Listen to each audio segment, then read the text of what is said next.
Kita semua sering mendapatkan informasi seperti berita ini, yaitu banyaknya karya anak bangsa yang tidak diterima di negaranya sendiri oleh pejabatnya, oleh regulasi yang herannya rakyatnya diam-diam baik mendiamkan pejabat yang kejam kepada karya anak bangsanya sendiri. Ada apa dengan Indonesia sih? Kita infokan lebih rinci. Kita pasti tahu berita ada anak SMA yang penelitiannya ditolak 11 kali di Indonesia. Dia bernama Christopher Farrell Melanio Kusuma. Awalnya, dia hanya ingin mendownload sebuah game. Karena kuotanya terbatas dan ukuran gamenya yang sangat besar, jadi dia tidak bisa mendownload games tersebut. Lalu, dia melakukan penelitian tentang data compression, software pengkompres data agar jadi kecil.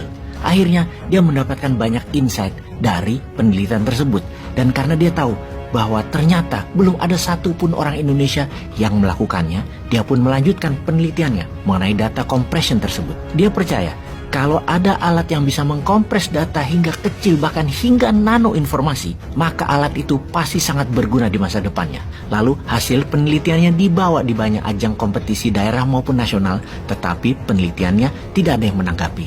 Ditolak bahkan sampai 11 kali, tapi dia tidak menyerah. Hingga suatu hari dia melihat peluang di mana ada pengumuman di Google melalui media online tentang lomba penelitian, dan dia pun mengambil kesempatan mengajukan penelitiannya tersebut ke Google. Seminggu kemudian dia mendapatkan email dari Google kalau penelitiannya lolos dan mendapatkan sponsor dari Google, juga mendapatkan visa buat pergi ke kantor Google di Amerika untuk mempresentasikan algoritma temuannya tersebut. Tak disangka ternyata Google tertarik dengan penelitian anak tersebut, yang kemudian dia diajak kerjasama dengan Google dalam proyek selama satu semester 6 bulan dia di sana. Hasilnya, compressing data tersebut, sudah bukan Indonesia ini yang punya kekayaan intelektualnya, ngapain dipikirin. Kita lanjutkan lagi nasib anak jenius lainnya dari Indonesia yang ditolak banyak universitas di Indonesia, yang namanya Audrey Yu, berasal dari Surabaya.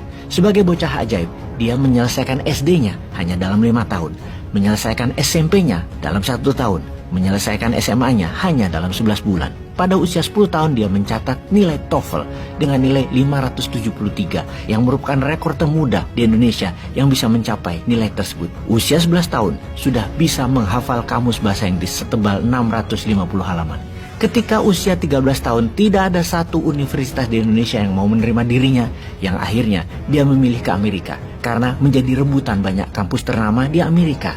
Dan pilihannya, dia masuk ke Universitas Virginia di Amerika. Dia mengambil jurusan fisika di University of Virginia, lulus dalam 2 tahun dengan nilai sempurna. Sekarang dia mengajar bahasa di Tiongkok buat siswa-siswi Tiongkok yang mau melanjutkan studi di luar negeri, juga untuk siswa agar lulus ujian SAT atau Scholastic Aptitude Test, sebuah tes untuk mengukur kemampuan calon mahasiswa untuk bisa melanjutkan ke sekolah tinggi di Amerika.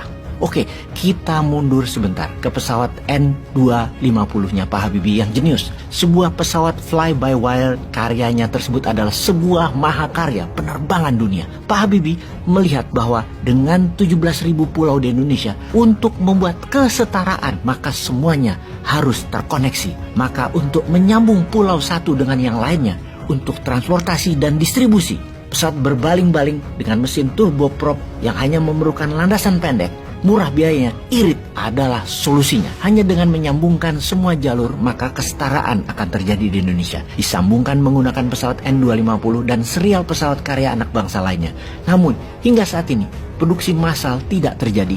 Impian sudah 30 tahun lebih tidak pernah dimulai, diabaikan, tidak dilanjutkan, tidak dipermudah, tidak dibantu. Kita juga tahu nyali pejabat itu takut dengan hegemoni Barat dan hegemoni Tiongkok. Impian menguasai dirgantara Indonesia itu dipatahkan oleh IMF. Hingga saat ini tidak ada yang berani melawannya. Semua pasti sudah tahu kan, IMF salah satu yang membatasi gerak Indonesia untuk jadi raja udara di negeri sendiri. Pastinya sudah 4 presiden setelah Habibie juga tidak menganggap karya anak bangsa untuk produksi massal pesawat tersebut dan dijadikan flagship armada nasional. Tidak dilakukan. Masih mimpi dan masih jauh yang paham kekuatan nasional berbasis dirgantara sebagai alat angkut penyimbang transportasi laut, di mana transportasi laut digunakan sebagai pembawa kargo dan barang berat ke seluruh pelosok pulau Indonesia. Dan transportasi udara untuk angkutan manusia dan dokumen adalah yang tercepat. Kita bertanya lagi, ada apa dengan Indonesia atas kekuasaan kedirgantaraan? Kok tidak dilanjutkan oleh kita sekarang? Nuhunumai. Oke, kita tengok ke Elon Musk, maka pasti kita mengingat atau menengok ke Ricky Elson, sang jenius listrik yang di tahun 2012 pemuda Indonesia ini sudah membangun mobil listrik jauh sebelum Elon Musk membangunnya di Amerika. Dimana kita tahu di awal Tesla dibangun, beda dengan mobil listriknya Ricky Elson dibangunnya. Di sini di Indonesia dipersulit, sedangkan di Amerika Tesla mendapatkan subsidi pajak yang besar. Bahkan ketika membangun pabrik baterainya dapat pinjaman lunak dari negara dengan jumlah hingga hampir 4 billion dolar. Kita mobil listrik Ricky tidak lulus uji emisi. Latai bener ya, masa mobil listrik ada emisi gas buang yang membahayakan lingkungan? Bilang aja Indonesia nggak boleh maju, harus di bawah Amerika, harus manut di bawah Tiongkok dan seterusnya. Abadinan jaya, sampai miskin Indonesia harus ikut mereka, sampai habis sumber daya alam, nggak boleh makmur, harus begini-begini saja, diam-diam baik, nggak usah macem-macem itu Indonesia. Bisa panjang barisan karya anak bangsa yang akan membuat Indonesia sesungguhnya bisa jadi global player dalam waktu dekat. Namun hal itu tidak akan jadi kenyataan kalau masih old man yang berkuasa, yang pro kekuasaan hegemoni, bukan pro kekuatan anak bangsa dan kekuatan sendiri. Sahabat, bagaimana komentar sahabat akan informasi kali ini?